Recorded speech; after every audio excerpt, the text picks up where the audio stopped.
sonra geleneksel hale gelecek Orman Oyunları Olimpiyatına hepiniz hoş geldiniz. Şöyle yüksek bir alkış rica ediyorum.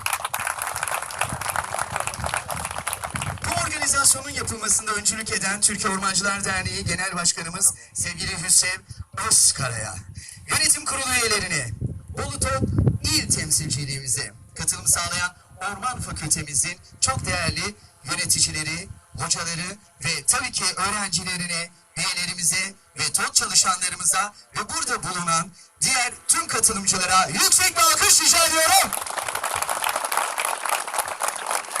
Çok teşekkür ederiz. Kocaman alkış Düzce Üniversitesi için geliyor. Efendim ta Bursa'dan geldiler. Bursa Teknik Üniversitesi'ni alkışlıyoruz. İç Anadolu'dan Çankırı Karatekin Üniversitesi'ni alkışlıyoruz. Ve Karabük Üniversitesi nerede? Bir alkışlayalım şöyle kocaman. Ve Bartın Üniversitesi'yi alkışlıyoruz. İstanbul'dan gelen İstanbul Cerrahpaşa Üniversitesi'ni kocaman bir alkışlayalım. Ve Kastamonu Üniversitesi neredesiniz? Valla harikasınız gençler, süpersiniz. Sizden yine ormanı, tabiatı seven bu kadar güzel bir kitleyle birlikte olmak beni de çok gururlandırdı ve çok onurlandırdı. Programımızda yarışmalarımıza ve aktivitelerimize geçmeden önce Ulu Önder Gazi Mustafa Kemal Atatürk ve silah arkadaşları için öncelikle bir dakikalık saygı duruşu, ardından sizleri İstiklal Marşı'nı okumaya davet ediyorum.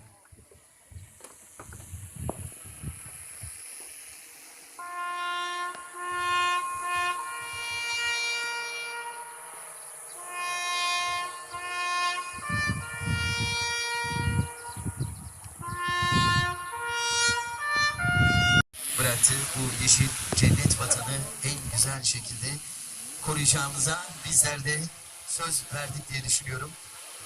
Değerli katılımcılar, öğrenciler, şimdi Türkiye Ormancılar Derneği Genel Başkanımız Sayın Hüseyin Özkara'yı ev sahibi olma sıfatıyla açılış konuşmalarını yapmak üzere kürsüye alkışlarınızla davet ediyorum.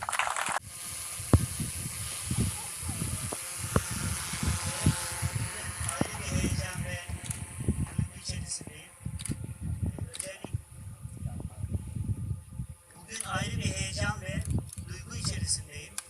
Gerçekten orman fakülteleriyle daha yakın ilişkiler kurmak, özellikle okulu bitirdikten sonra meslek hayatına başladıklarında onlarla bu köprüyü oluşturmak için önemli bir çaba olarak görüyorum.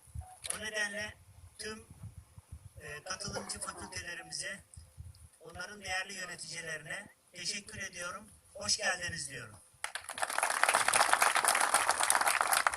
Bu toplantıda bizi yalnız bırakmayan Orman Bölge Müdürümüz Mahmut Şentürk Bey'e çok teşekkür ediyorum katılımınızdan dolayı. Muhtarlar Derneği Başkanı İlhan Çalışkan Beyefendi'ye, Mudurlular Derneği Başkanı Remzi Kocaman Beyefendi'ye, yine bizim burayı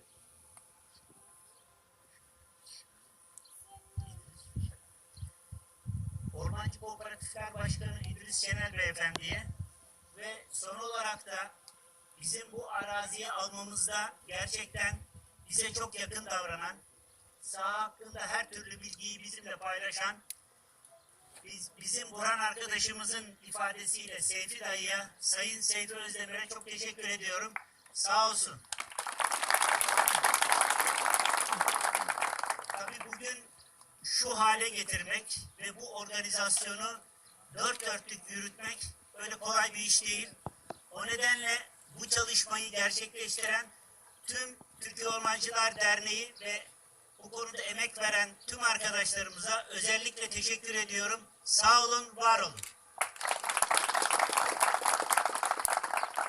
Gördüğümüz söz konusu bu yer 21 dönüm araziyi kapsıyor. Bizim amacımız burada bir kırsal turizm çalışmasını örnek olarak geliştirmek. Özellikle kırsaldaki yaşayan vatandaşlarımızla, köylülerimizle birlikte ortak bir şeyi başarmak. Bunun ilk adımı olarak böyle bir organizasyonda bize Yumrukaya Köyü'nün her türlü katkısı var. ve kendilerine özellikle bu konuda teşekkür ediyorum. Aynı zamanda yine burada komşumuz olan rahmetli İlhan Cavcav, Gençler Birliği Spor Kulübü Başkanı. Geçmişte çok büyük hizmetleri dokundu, iyi bir spor adamı. Oğlundan da bu konuda kendimize böyle bir aktivite düzenliyoruz, yardımcı olur musunuz dediğimizde büyük bir hassasiyet ve misafirperverlik örneği göstererek bize her konuda yardımcı oldular. Bu anlamda bize onları temsilen katkı sağlayan Refik arkadaşımıza da özellikle teşekkür ediyorum. Eşinin bize gösterdiği misafirperverlik de bizim için gerçekten önemli. Eşine de saygı ve sevgilerimizi sunuyorum. Şimdi şunu görmekte yarar var. Biz bu tür örnekleri dernek olarak çoğaltmak istiyoruz. Yani orman fakülteleri biliyorsunuz bizim mesleğimizin özelliğidir. Büyük bir çoğunluğu devlet kadrolarında çalışır. O nedenle gerçekten dernek olarak bu süreci, bu köprü olma vazifesini yerine getirmek için bir çabanın içerisindeyiz. Ve bunu çok kısa bir sürede gerçekleştirdik. Haziran ayının ortasında vermiş olduğumuz kararla Temmuz ayının hemen hemen 3. haftasında böyle bir çalışma yapmak gerçekten öyle kolay değil. Çünkü tek tek ulaşmaya çalışıyorsunuz. Okullar kapanmış, insanlar kendi memleketlerine gitmişler. Buna rağmen bu organizasyon gerçekten çok iyi gerçekleşti. Onun için bu yarışma bizim için birinci derecede önemli. Biz daha önce aslında bölgesel anlamda dernek olarak Antalya bölgesinde birkaç kez bu yarışmayı gerçekleştirdik. Oradan buraya gelip bize yardımcı olan arkadaşlarımız var. Bu konuda tecrübeli. Onlara özellikle şube başkanımız Necati Bey'e ve katılan diğer arkadaşlarımıza da ayrıca teşekkür ediyorum. Bu organizasyon bundan sonra önümüzdeki yıllarda artık düzenli olarak yapılacak bir organizasyon. Bu yılki ödüllerin üzerine önümüzdeki yıllarda daha fazla farklı ödüllerimiz olacak. Başarılı öğrencilerimizi ödüllendirmek istiyoruz yarışmaların sonrasında. Bugün burada yapılacak yarışmada ilk 3'e girecek olanlara verilecek hediyemiz var. O nedenle yarışmanın spor amacına uygun, centilmence geçmesini ve seyreden katılımcıların da bu işten keyif alarak bu süreci izlemesini gönülden diliyorum. Başarılar diliyorum. Kolay gelsin.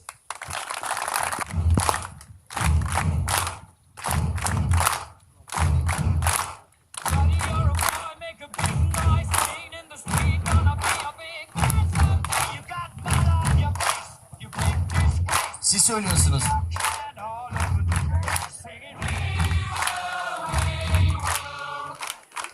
Evet, inşallah efendim ilk yarışmamız, ardından tomruk kesme olacak. 3. yarışmacımız ve yarışmalarımız özellikle ağaç disk atma. Nasıldı? Orada biraz böyle arada yaptınız. Nasıl? Keyifli mi? Rica ediyorum, disk atarken protokole doğru değil de orada benim aletlerim de var. Aman lütfen. Ekmek teknemiz. Ardından odun istifleme. Benim en sevdiğim oyun bu. Odun istifleme yapacağız. Ardından odun yıllık halka sayma. Bu da çok keyifli. Ve son olarak da kozalak toplayacağız efendim. Yani doğada bulunan, ormanda bulunan materyallerle yapacağımız Survivor yarışmamıza hoş geldiniz. Tekrar değerli protokol yarışmacılarımızı bir alkışlayabilir.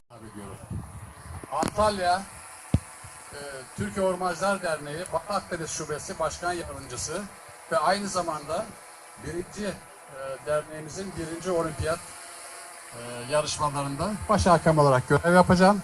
Benimle beraber 6-7 tane daha hakem arkadaşımız var. Hepsinin değişik görevleri var. Sizleri onlar yönlendirecekler. Oyunlara başlamadan önce sırasıyla oyunların nasıl olacağını, hangi kaidelerin olacağını kısaca anlatacağım sizlere zamanınızı almadan. Çok özür dileyerek 3-5 dakikanızı istirham ediyorum. 1. yarışma tomruk yuvarlama. Takımlar 3'erli yarışacak. Gel. Sol. Hızlı gel. Öndesin. Çok iyi.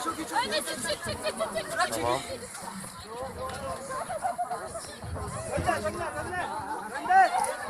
Hadi devam süper. Birincisiniz devam. Devam.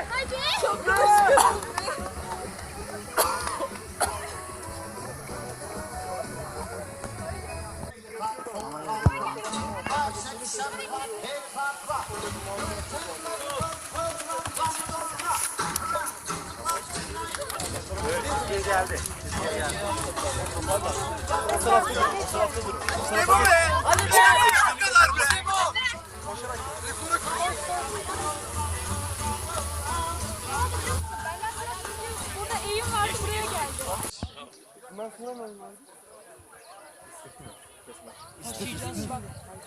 Hayır, bundan sonra istikbal. Şalı önüne almış. Şimdi eğrilen o şalı önüne gelecek. Sarılacak. Hadi. Söyle. Şurada. Neydi adı? İclal.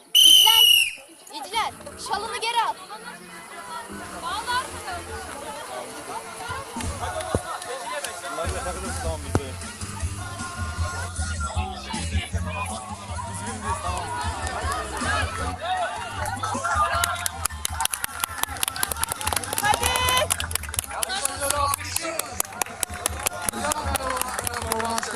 Başlıyoruz. Dur.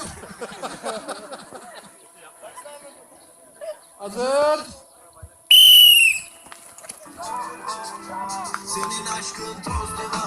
Koordinasyon önemli bunda. Takımlar kendi aralarında koordinasyon yapamaz. Birbirinizi engellemeyin. Hiçbir geliş yürümüz olsun. Aferin gençler.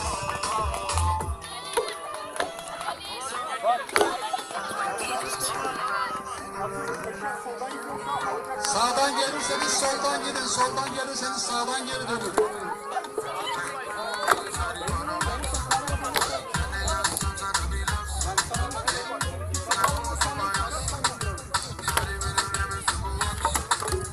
Dedi ki götür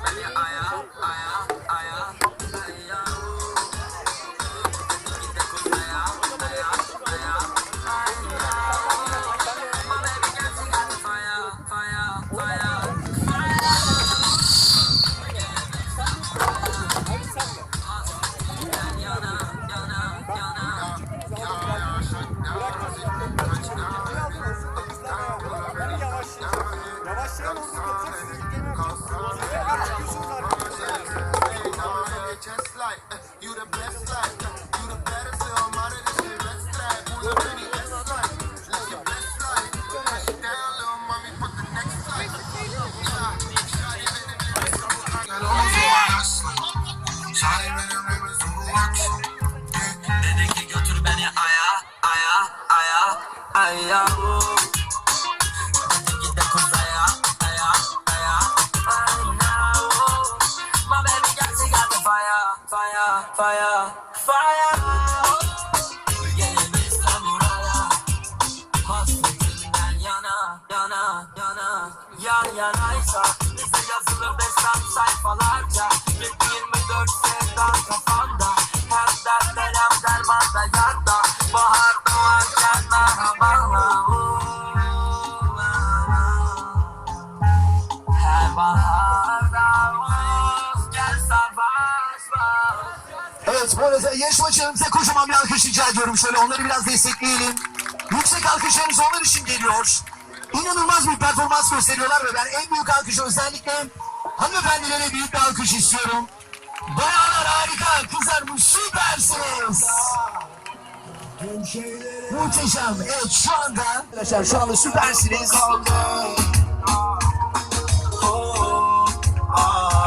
Yaramadı bak beni bitiren şeyin adı aşk yola getiren bize niye yol veriyor şüpheler soruyorum hep bunu sence neden öyle diyorlar hani reçakar sırıtıyor ay. Evet arkadaşlar çok az kaldı. Biraz daha evet süper gidiyorsunuz.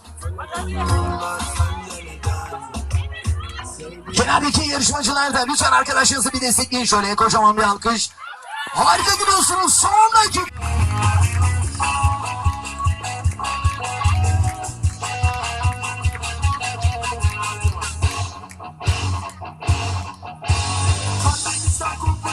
bu şarkı sana. Sanmasınlar ikimiz ayrı yollarda. Bana bunlar hükümez aşkımı sana. Hiçbir zaman bırakmayız seni yollarda.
Serbest.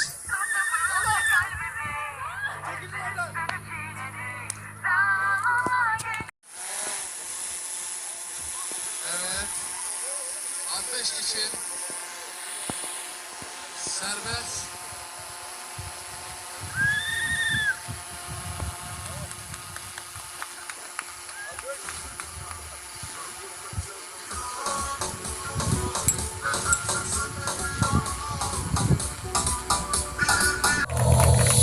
Ateş serbest. Aklımda her kırmızı sanma Sanmasınlar asla seni benden ayrı. Savrulur savrulur saçlarında hayatı. Seni sorsunlar benden bir tek ben anlarım. Her anın aklımda her kıvrımı. Sanmasınlar asla seni benden. Bu arada ikinci yarışmacı hazır olsun. Savrulur saçlarında hayatı. Seni sorsunlar benden bir tek ben anlarım. Hakemlerimiz hazır. Yarışmacı hazır mı? Atış. Serbest. Yok merhamet hiç yansın tabii ki olsun. Yani aramadım senden gelecek. İçim Koşmaya başlayacaksınız, tamam mı? 3 dediğimde bu sefer ben başlayacağım. 3 diyeceğim ve koşmaya başlayacaksınız. 1, 2, 3 dediğimde erkekler birlikte koşmaya geleceksiniz. Kozalakları alıp geleceksiniz. Hazır mıyız? O zaman hep beraber sayıyoruz. Hocam hazır mıyız? 1, 2, 3.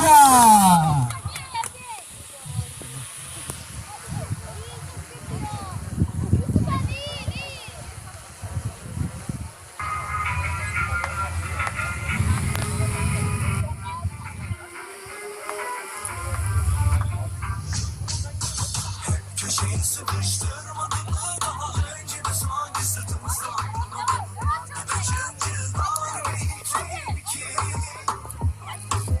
Düştük heyecanla kalkmadık bize hayata inanıp sen beraber tut içini bizleri atlatmadık.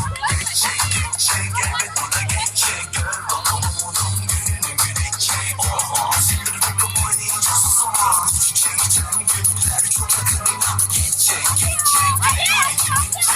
Koşmaya başlayacaksınız, tamam mı? 3 dediğimde bu sefer ben başlayacağım. 3 diyeceğim ve koşmaya başlayacaksınız. 1, 2, 3 dediğimde erkekler birlikte koşmaya geleceksiniz. Kozalakları alıp geleceksiniz. Hazır mıyız? O zaman hep beraber sayıyoruz. Hocam hazır mıyız? 1, 2, 3.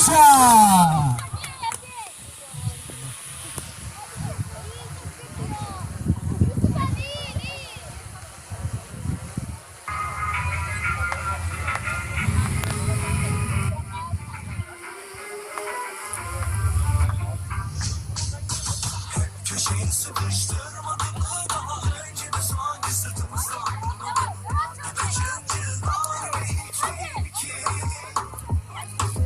Düştük heyecanla kalkmadık bize hayata inanıp sen beraber tut içini bizleri atlatmadık. Geçecek elbet bu da geçecek gör bak umudun gününü gülecek. Oh sildirdik kapı oynayınca susama çiçekten günler çok yakınına geçecek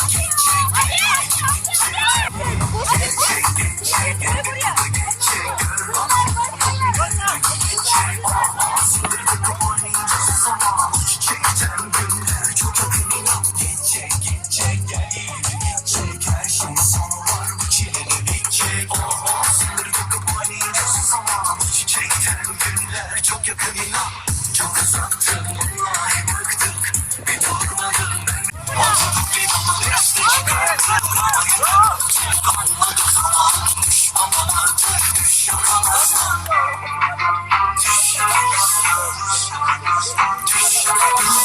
Beni sorarsan ben iyiydim pek eski.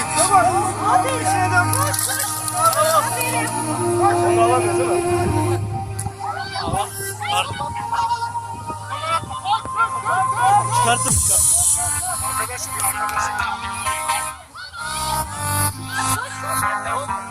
Koş koş. Özgür çok az bir şey kaldı hadi.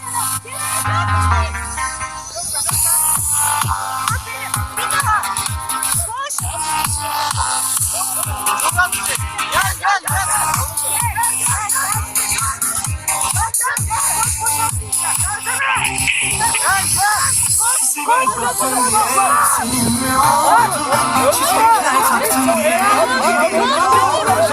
En süslü yalanlarla aldattın onu. Geçmişler olsun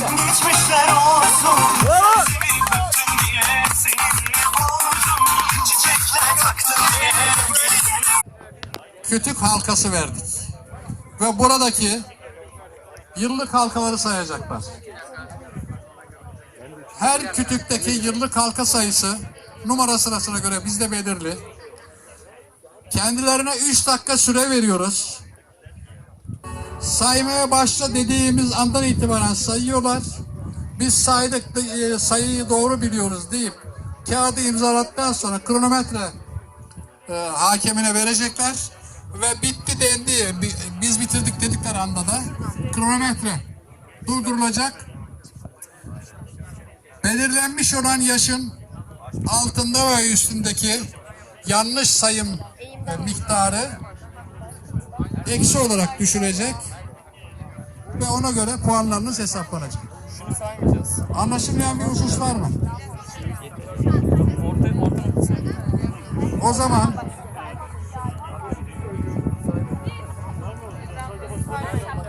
kütükleri sayarken isterseniz ıslatabilirsiniz de suyu. Şurada var su. Hadi bak.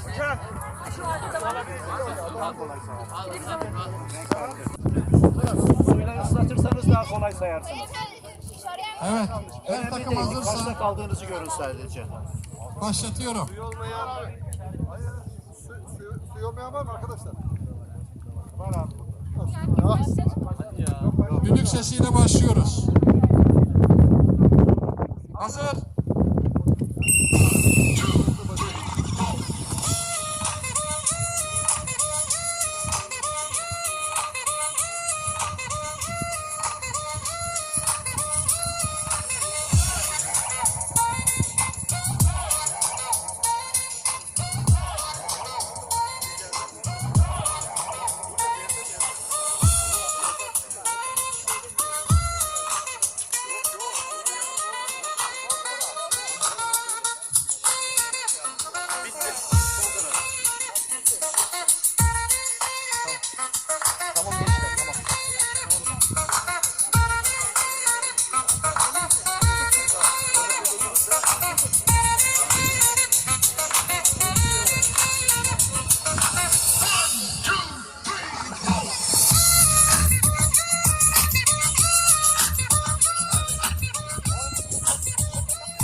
Hadi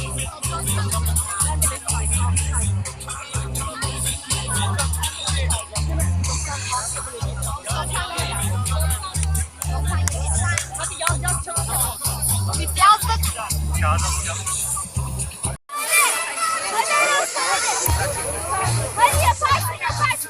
Çek. Çek.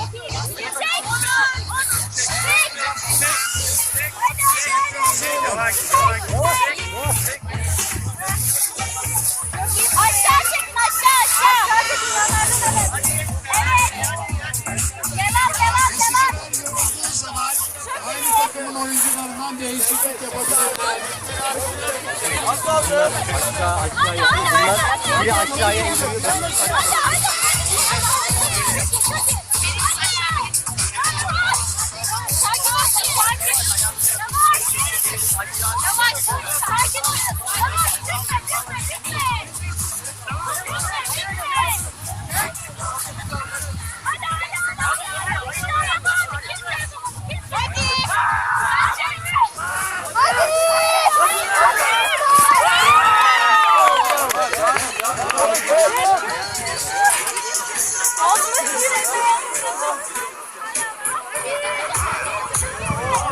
Hadi çekin.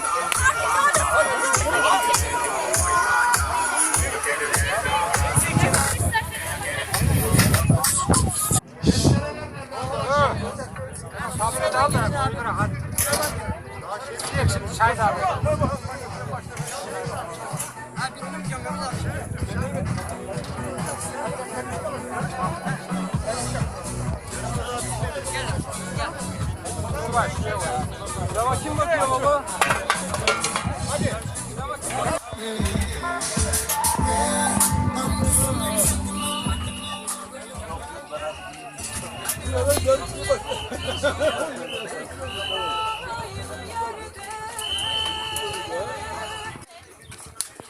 Ülkemizde ulusal ölçekte ilk defa düzenlenen orman fakülteleri yarışıyor olimpiyatı.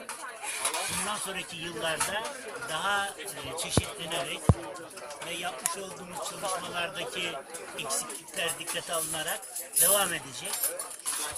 Bundan sonra bu işin merkezi Bolu'dur. Bolu'da gerçekleşecek. Önümüzdeki yıl yine bu etkinliği daha geniş bir katılımla sivil toplum örgütleri, yerel halk ve gerçekten bu konuyla ilgili bütün kurum ve kuruluşları davet edeceğiz. Bu bizim için birinci tecrübe oldu. Biz daha önce bunu bölgesel bazda Antalya'da yapmıştık ama ilk defa ulusal ölçekte gerçekleşti.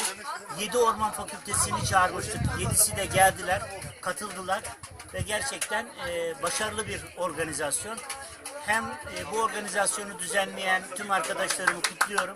Aynı zamanda gerçekten Bolu temsilcimiz büyük bir yükü göğüsledi ve gerçekleştirdi. Her türlü malzemenin tedarikinde bize yardımcı olan Orman Bölge Müdürlüğü'ne ve bu Orman Bölge Müdürümüze de çok teşekkür ediyorum. Sağ olsunlar. Dolayısıyla ülkemizde kırsal turizm giderek hız kazanacak. Biz önümüzdeki yıl burada çadırlı kamp düzeni içerisinde öğrencilerimizi burada ağırlamak istiyoruz. Daha geniş bir organizasyonu bizzat doğada gerçekleştirerek bu çalışmayı yapacağız. O nedenle bu tecrübenin önümüzdeki yıllarda daha iyi sonuçlara vesile olacağını düşünüyorum. Teşekkür ediyorum. Burayı 2020 Haziran ayında aldık bu sahayı. Yumrukkaya köyünün bir sahasıydı. Sahayla ilgili önce valilik tarafından 1-2 yıllık süre verildi kırsal turizm alanı olarak kullanım yapılabilmesi için. Bu 2 yıl içerisinde 1/1000 uygulama imar planlarının yapılması ve hazırlıkların sonuçlandırılması istenmişti. Onu hızlı bir şekilde gerçekleştirdi Yumrukkaya Köyü. Sağ olsun Sayın Başkan Seyfi Bey'e de buradan çok teşekkür ediyorum. Daha sonra çıkan ihalede de biz burayı almış olduk. O günden bugüne kadar bir sürü çalışmalarımız var, iletişimimiz var. Özellikle bu yıl hem sahanın sınırlarını belirlemeye çalışacağız. Yani yeni bir düzen kuracağız. Hem de elektrik ve su sorunu çözdükten sonra çadırlı kamp alanları için burada uygun alanlar yaratacağız. 21 dönüm bir arazi. Gerçekten bu tür etkinlikler için son derece havzayı da görüyorsanız bilmiyorum bizi çok etkilemişti böyle bir görünüm. Bu tür havzaları yani dünyada gerçekten zor bulursunuz. Ülkemize buna benzer manzaralar ülkemizde çok ve özellikle de Bolu bu konuda bana göre çok önemli bir noktayı oluşturuyor. Orman varlığı önemli. Bizim açımızdan uzun yıllar mesleğin içindeyim. Bolu ormanları deyince özellikle bizleri heyecanlandırıyor. O nedenle tüm ormancı meslektaşlarıma, bu konuda emek veren, çaba gösteren, katılım sağlayan arkadaşlarımıza da özellikle çok teşekkür ediyorum. Dört dörtlük bir organizasyondu diye düşünüyorum. Türkiye Ormancılar Derneği Genel Başkanıyım. Orman mühendisiyim. Aynı zamanda Ankara Hukuk mezunuyum. Avukatlık yapıyorum. Amacımız bu faaliyetleri yürütürken sahip olduğumuz mesleki birikimi kamuoyuna yansıtarak bir kamu hizmeti görmek, ormanlara sahip çıkmak. Sonraki bu tür organizasyonları bu sene olduğu gibi bundan sonraki senelerde de Yumrukkaya Köyü ile birlikte oradaki bu işin gerçek sahipleri, çünkü bu sahanın varlığı onlar. Biz onların buradan kopmasını istemiyoruz. Birlikte kullanacağız ve bizim bu tür aktivitelerimizde de yanımızda olacaklar. O nedenle de başta Muhtar Seyfi Bey olmak üzere hepsini kutluyorum. Yumrukkaya Köyü'yle başta Muhtar Seyfi Bey olmak üzere öncelikle onlara teşekkür ediyorum.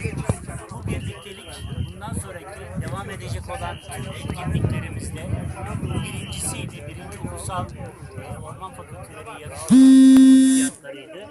Bundan sonraki mevzuatlarda aynı işbirliği ve ortak çalışma devam edecek. O nedenle önemsiyorum. Diğer bir boyutuyla gerçekten Türkiye Ormancılar Derneği'nin bir daha şunu gösterdiğini düşünüyorum.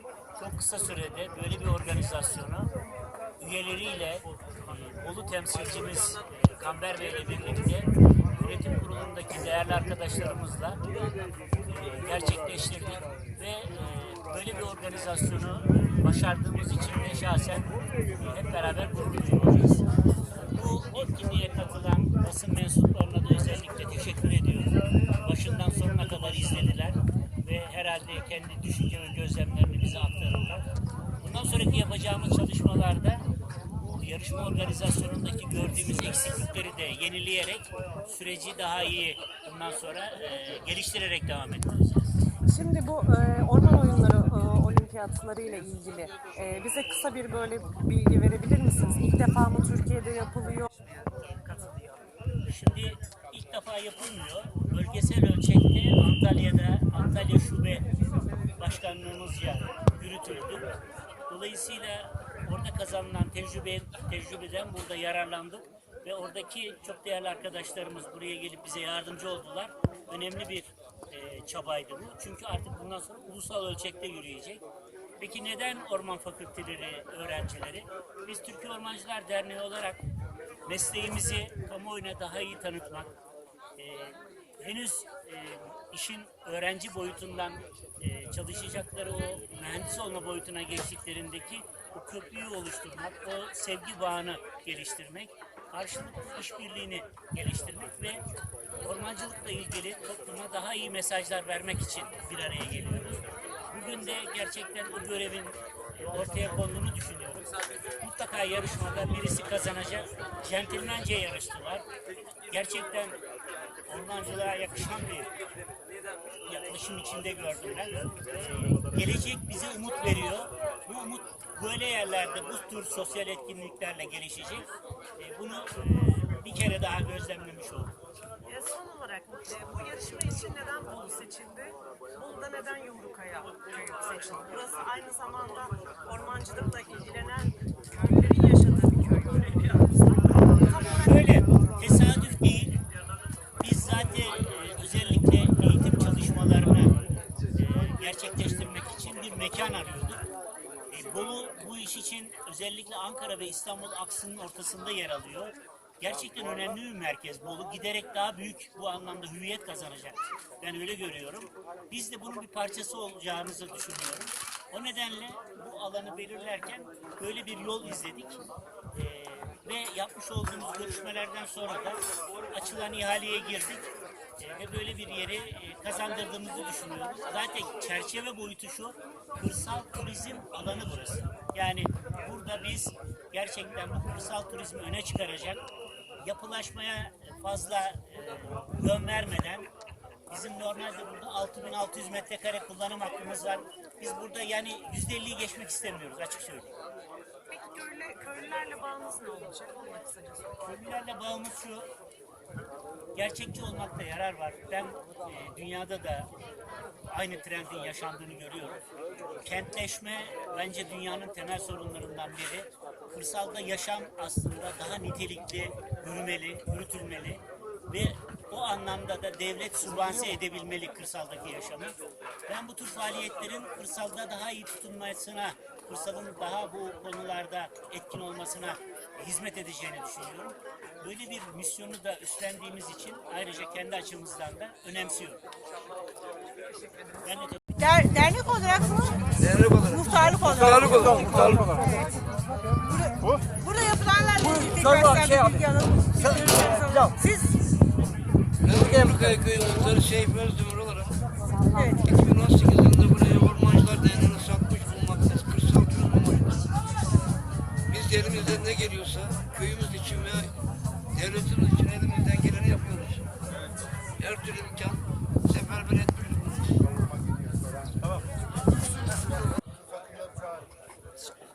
Böyle tut, tamam mı? Evet, kendinizi tanıtır mısınız biraz?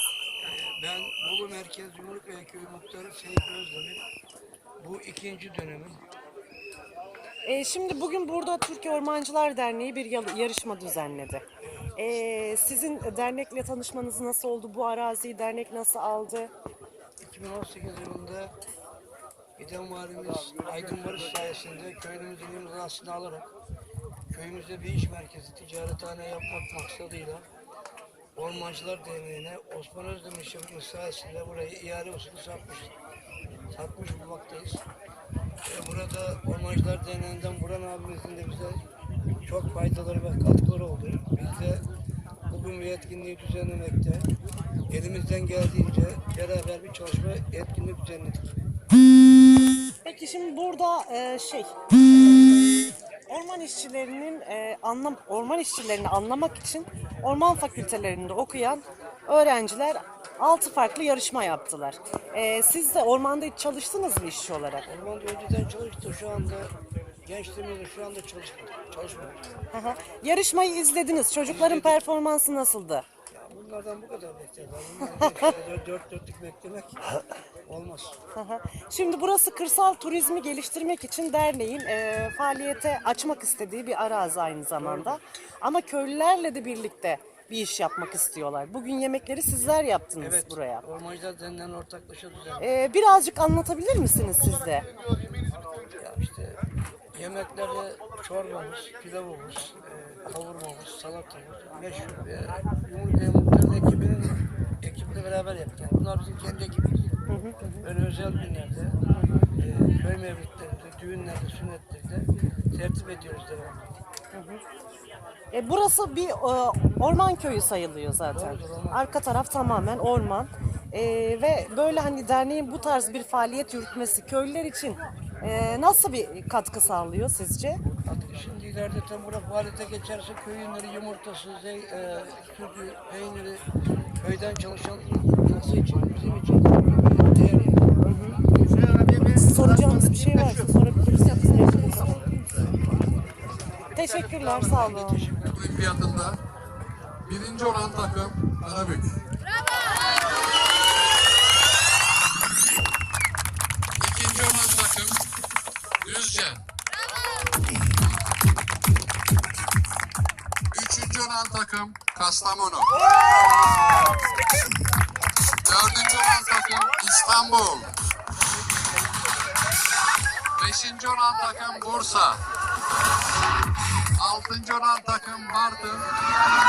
Yedinci olan takım Çankırı olmak üzere tüm yarışanlara, izleyenlere, hakemlik yapanlara, disk jokeyimize ve bizlere katılım sağlayan tüm herkese teşekkürler sunuyoruz. Teşekkürler. Şimdi ödül törenine geçeceğiz. Orman fakültesini alıyoruz alkışlarla. Hemen geliyorsunuz takım halinde.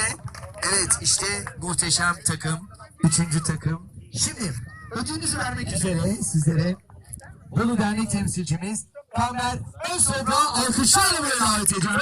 Yüksek alkışlarınız sevgili Kamber için geliyor.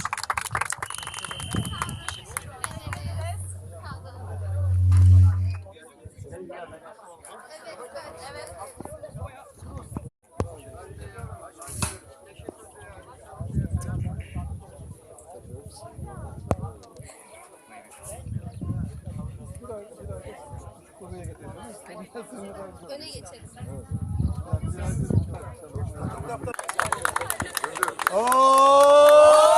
Sizi bir alkışlayalım şöyle kocaman. Evet. Ödülünü vermek üzere dernek Batı Akdeniz Şube Başkanı Necati Baş'ı bir alkışlayalım lütfen. Şuraya arkadaşlar, buraya değil mi? Şöyle geliyorsunuz arkadaşlar.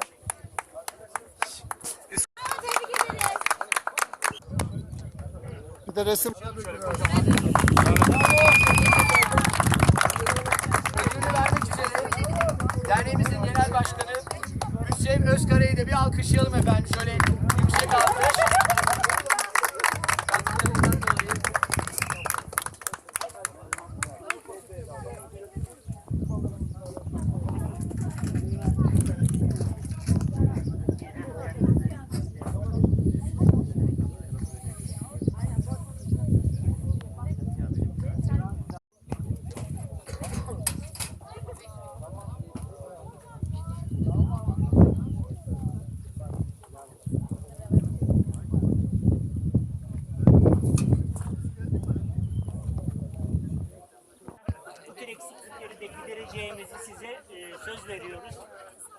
tekrar katıldığınız için teşekkür ediyorum.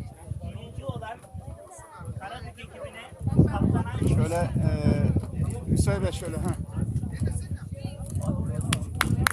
Karabük ekibine de başarılar diliyorum.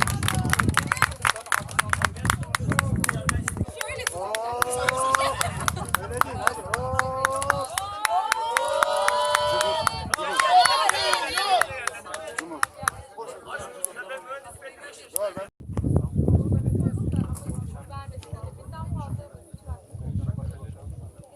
Kevser, telefonun nerede hocam?